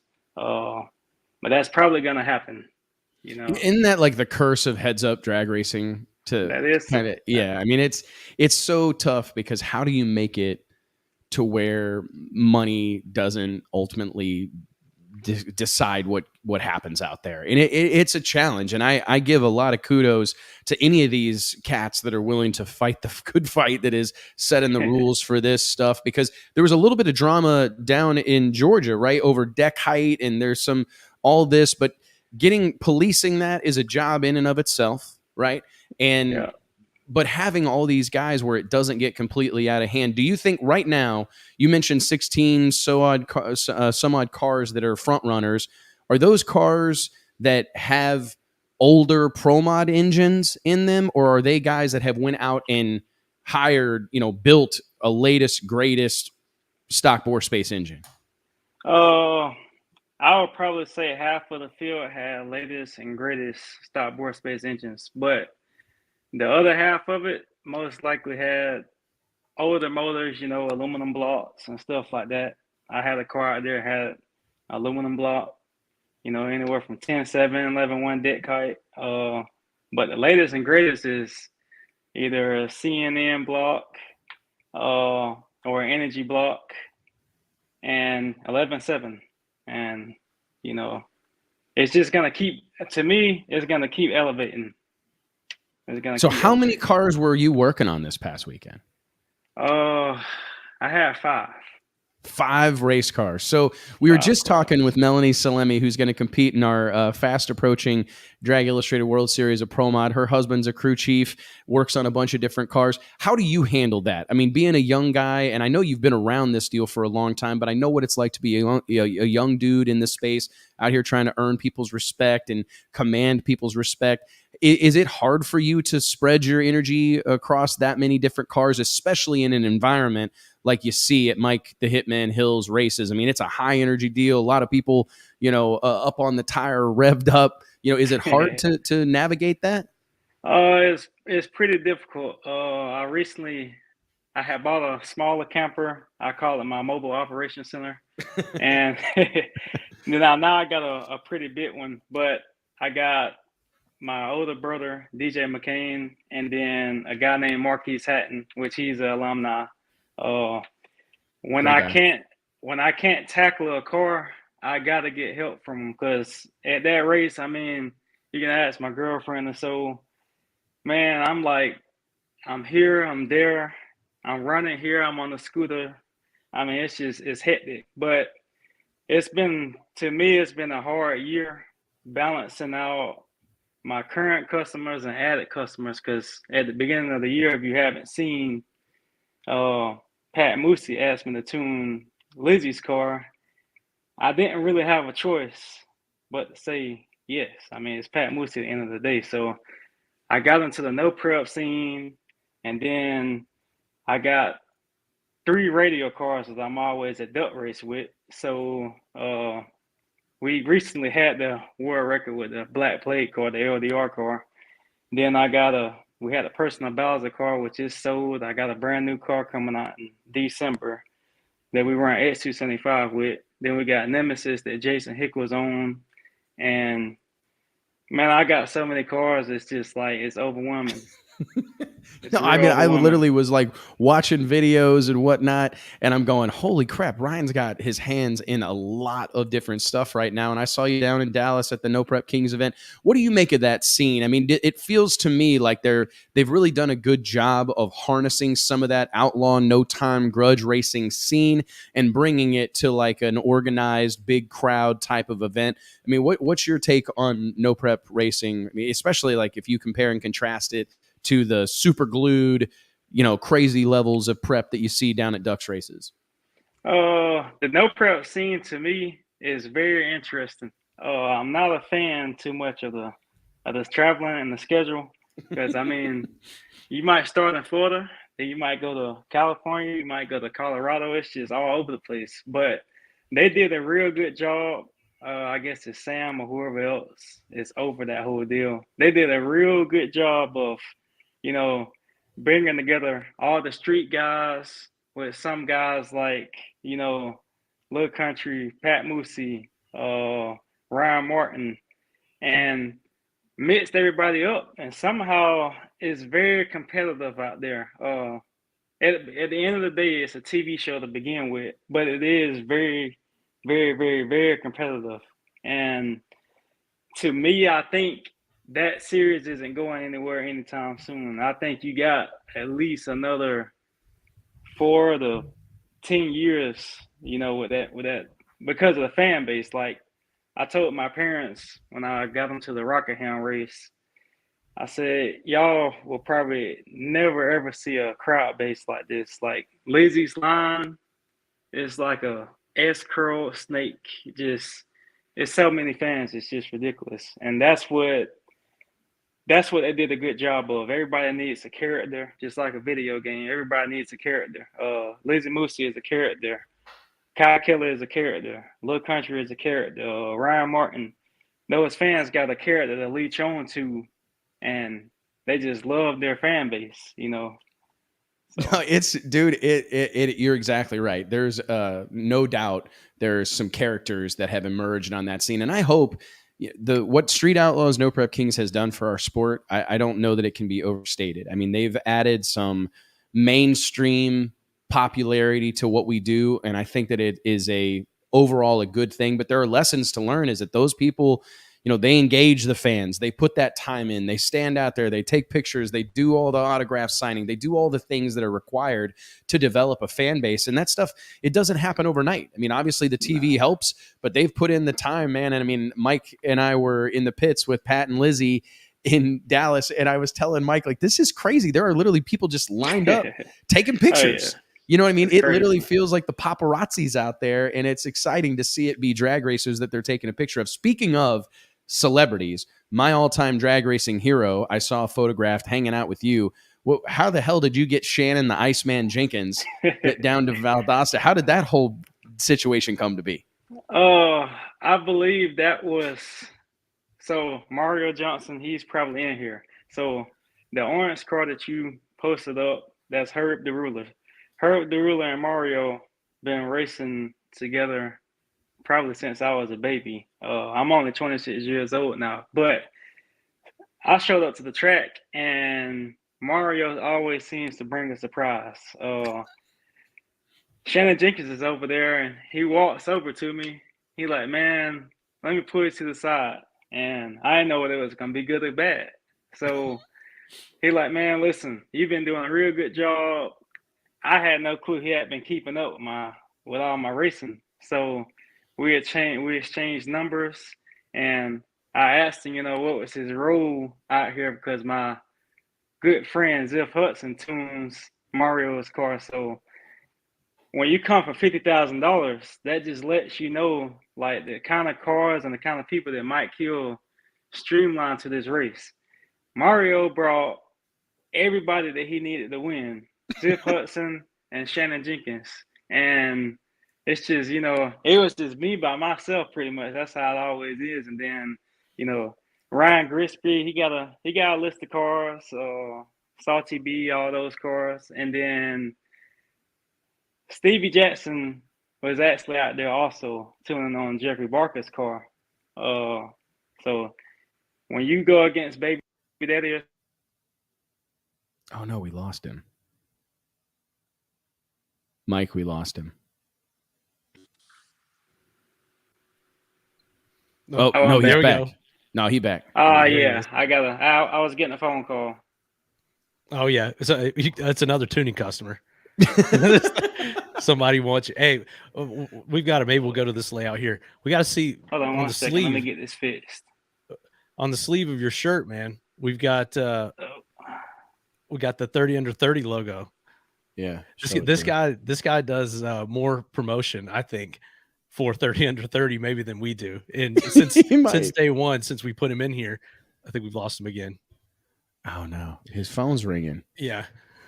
No, dude, I think it's cool to see, like, it speaks to the level of competition that exists at these shootouts. People don't give it the credit it deserves. I mean, the fact that Stevie Jackson is there, I mean, he's got to be one of the most sought after tuners in the game right now, right? I mean, he's a big deal. You got him, Shannon Jenkins. I mean, all these guys, Ziff Hudson. I mean, all these people that come down, Ryan Grigsby, to come down to be a part of this deal. And that's what happens when there's that kind of money on the line. I think that whenever the engines, it's going to get out of control, and it sounds like it's already out of control. Yeah, but it really is pretty. But spectacular. he laid out some of the rules that they have to try to curtail it under control. And I thought it was interesting that where he said that half the field was new stuff and half the field was old stuff. So that's pretty good. I was afraid he was going to say, "Oh no, man, there's no old motors out there. Everything's all billet and crazy." But at least we're not there yet. It looks like we got Ryan back. All right, Ryan's back. Yeah, sorry. Ryan. No, you're good, buddy. We were bragging on you, man, as a 30 under 30 alumni. I think all your shirts, your jackets, they all have the 30 under 30 logo on it. And we love to see that stuff, man. We love to see it. There it is. Yeah, there we go. There we go. I represent it.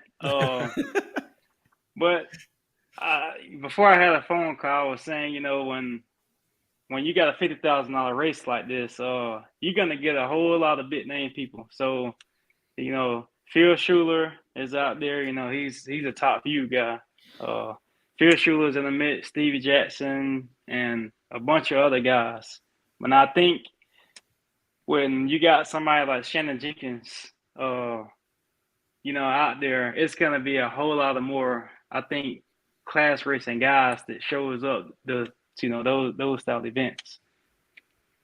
Because mainly, I get a kick out of it. Yeah. Oh yeah. Because mainly, with the no prep schedule and the radio stuff, I can't really go to all the no time events like I used to. But anytime it's big money, 50,000, 90,000, 100,000, I'm gonna be there. Because end of the day, I race to be competitive. I just don't race just to show up. So how do they handle so take us through, there was 2 races going on this past weekend. There was a 28, 10-5, 275 like shootout race, but there was also the 50,000 to win race. So how do they handle the race format? For those that don't know, can you take us through like how that whole deal works? Like, does everybody buy in and then we draw a name from the names out of a hat, or how does the race itself play out, Ryan? Mike Hill actually, he came up with a Facebook post or a Facebook group chat or something like that. Yeah. And he just started telling people, hey, this certain day, I guess it was 2 months ago, he said, I'm going to have this $50,000 race. I want 16 cars. It was a Monday or a Friday, one of the two, that the buy-in opens. I think the buy-in was $2,500 or $1,500 or something like that.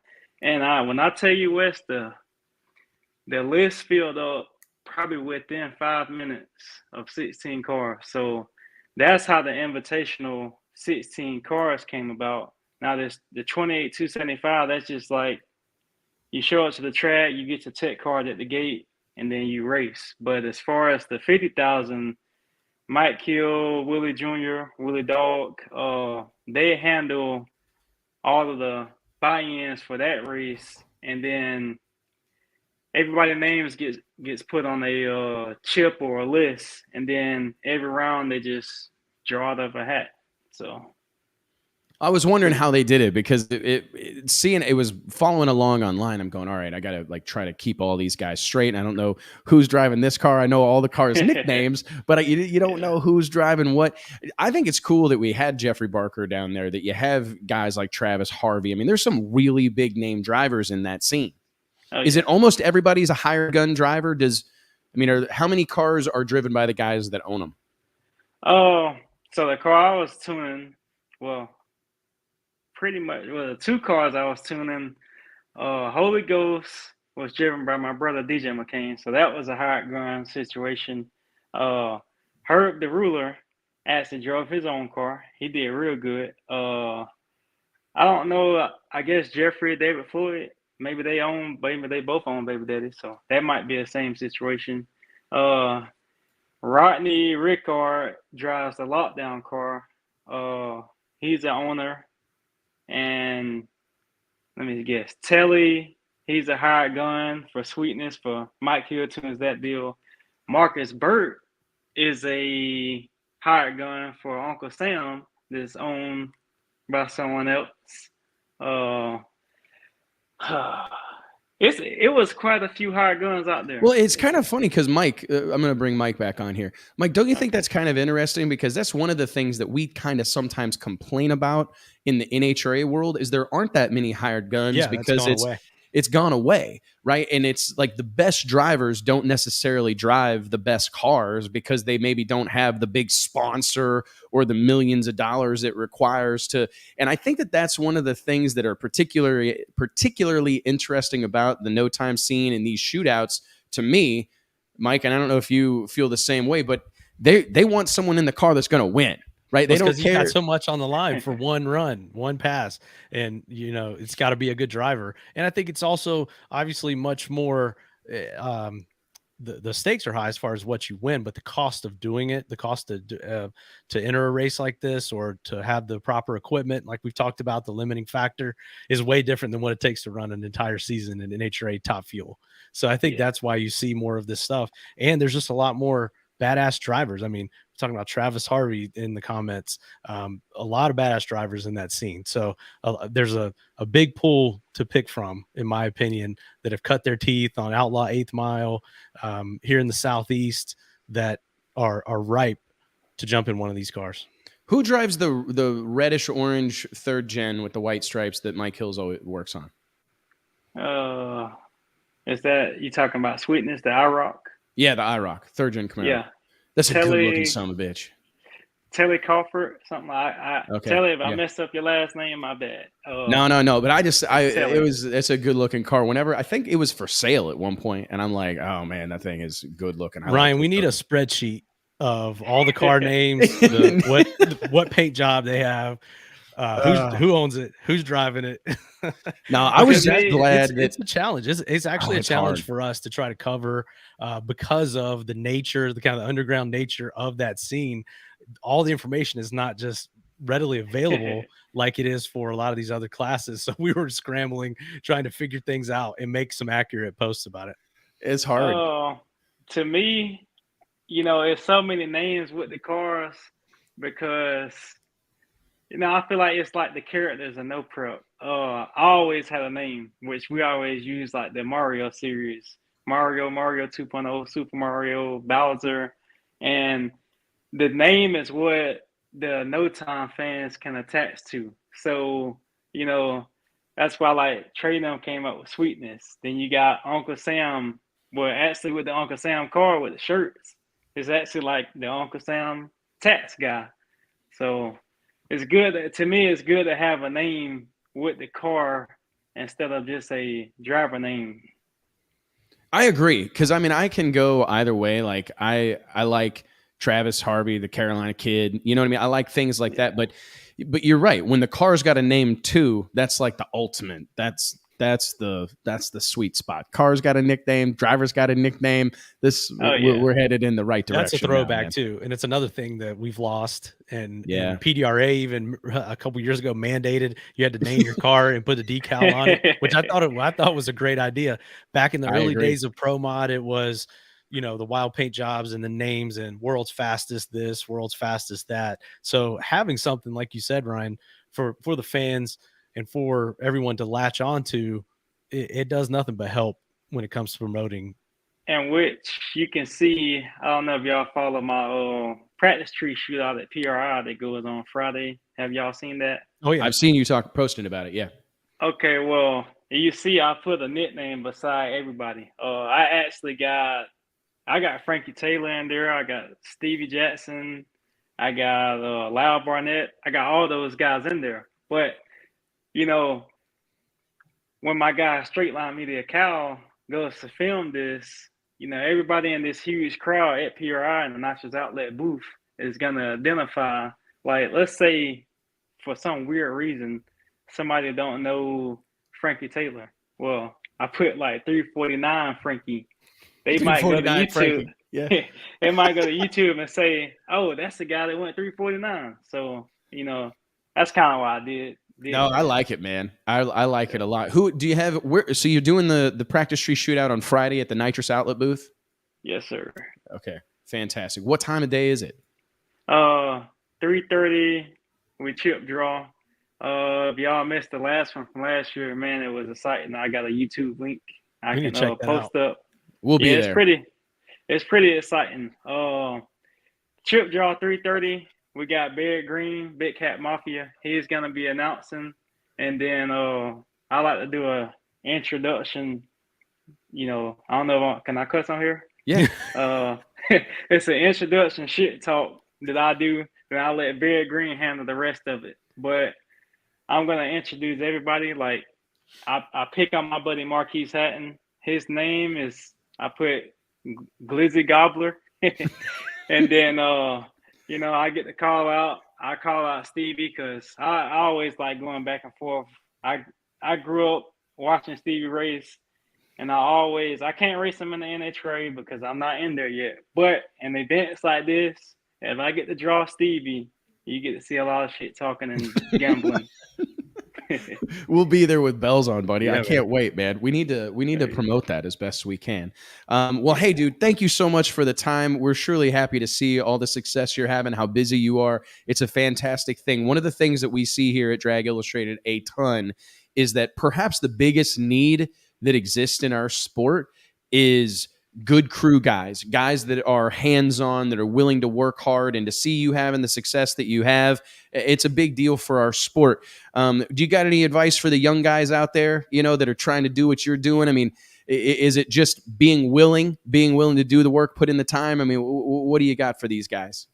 For the people that's my age, I try my best to get them out here in the racing world, but man, it's just like nobody has to drive to do it. So it's always me competing against these older guys.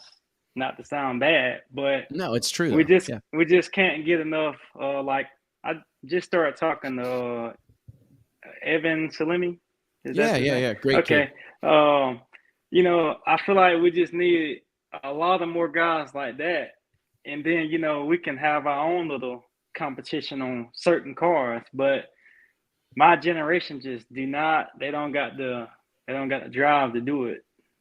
It's tough, man. It's like, it's the hardest hobby. It's, you know, Tom Bailey and those shirts that he does for Sick Week and all these drag and drive events.